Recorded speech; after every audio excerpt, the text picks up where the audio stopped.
Hi folks, welcome back to the channel. If you're new here, my name is Ben, and today is a slightly different video. I'm going to make a video to show you how I make videos. I already know there's going to be a ton of footage for this one. So we're in the office at the moment. This is actually a shared office space with my mum. So all of this behind me is all of her sort of crafty stuff. And then I have just the 3 meters squared at the end there to try and fit all my stuff in. So it's fairly tidy right now, and I'm going to show you how I turn that into my YouTube filming space. So let's go. Future Ben here, guys. If you're interested to see how I edit my videos, do be sure to hit subscribe down below. I'll be going through that in my next video. I'll be going through everything from dumping my footage, making backups, creating optimized media, all the way through my edit process, through to the export. But for now, back to seeing how I film my videos. So, very first thing I do is have a coffee. And then the next bit of equipment is a C-stand. This is nothing special, just a generic C-stand from Newer on Amazon. I don't have a very high ceiling in this room, so I can't set it up too high, but it is at least a very stable stand. I use the Aperture 120D. This is the Mark 1, not the Mark 2. So get that on the stand. So many cables with this. And then my softbox is from Nice Photo on Amazon. This packs down really nice and small. It has exactly the same folding mechanism as the Aperture softboxes, and also includes a grid which attaches by Velcro to the front. The boom pole that I use for my microphone is just a very old cheap monopod.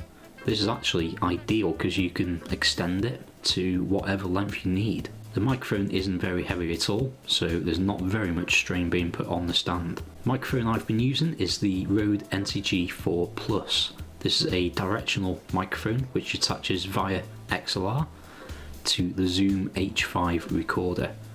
I'm loving this recorder so far. I'm using it right now for my voiceovers as an audio interface. Once that's set up, it's time to get the camera ready. So I use just a normal photo tripod with a video fluid head. I use the Sony a7 III in a small rig half cage, which I also attach a small HD Focus 5 monitor to. This monitor is great because it means that because I shoot in S-Log2, I can also load up some LUTs to the small HD monitor so I can see exactly what my exposure will look like.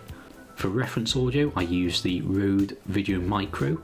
This is a great little microphone, just plug and play, and it works an absolute treat. And you can see right here the difference between the camera's monitor and the monitor showing the footage with the LUT. Once all that is vaguely set up, I set up my little desk.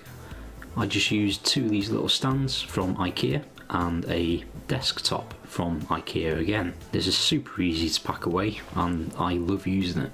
Right next to the desk I sit my Zoom H5 recorder just on my little Manfrotto B3 tripod, so I can have it right next to me so I can check my levels, as well as easily being able to hit record. Test. This is a test shot with my desk setup. This is just using the house lights, which are horrible.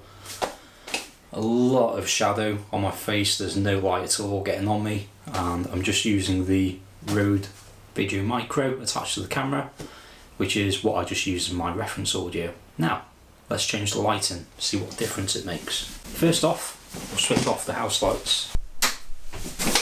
Now, obviously, you can't see a thing. All that you can see is the iMac over here. I always put this screensaver on just so there's just that little bit of interest in the background, even though you can't really see it, you're looking at me.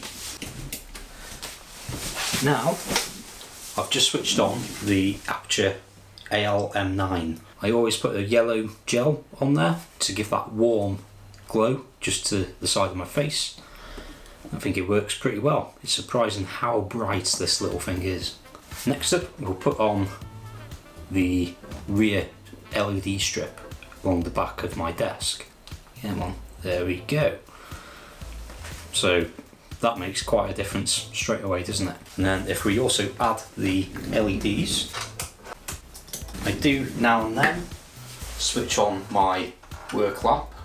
Again, just that little more interest. And finally, I have the aperture 120D. I stick it on full whack 100% with the grid as well. Just stick this on.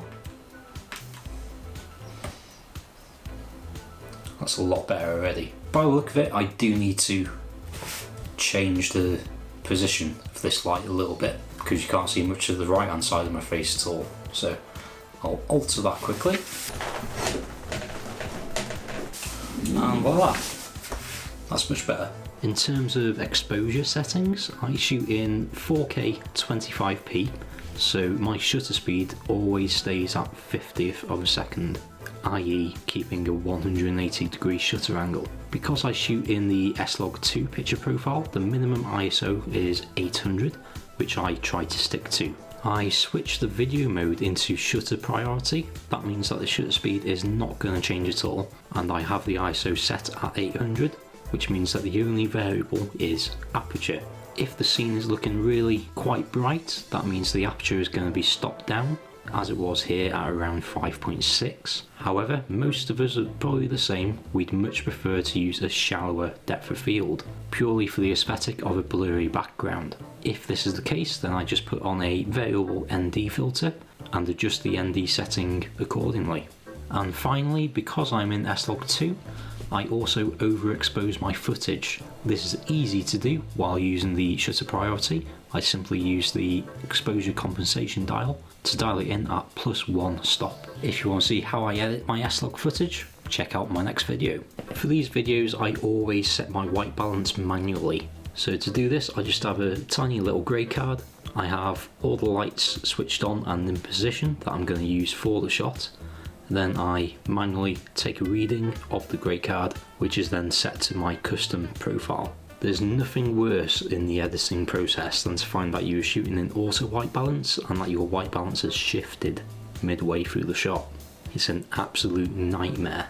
On the desk itself, I've usually got my mobile phone connected to the camera, literally just so I can hit record without having to walk around. I'll keep that off to the side there. Right next to me, I've got the Zoom H5, which is plugged in via XLR to the Rode NTG4 Plus.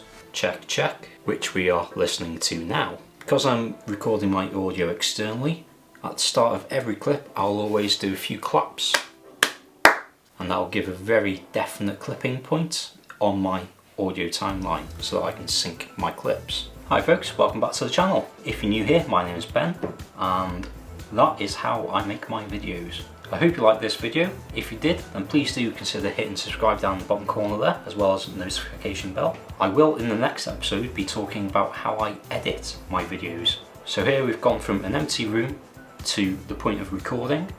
Then in the next video, I'll be showing how I dump my footage, get it ready for editing, and then how I actually edit. If you're interested in any of the gear that I use, I've got Amazon affiliate links right down in the description there. If you do use those links, I might get a few pennies, but it'll cost you nothing extra at all. And until the next one, be good, stay safe, get creative, and I'll see you in the next video.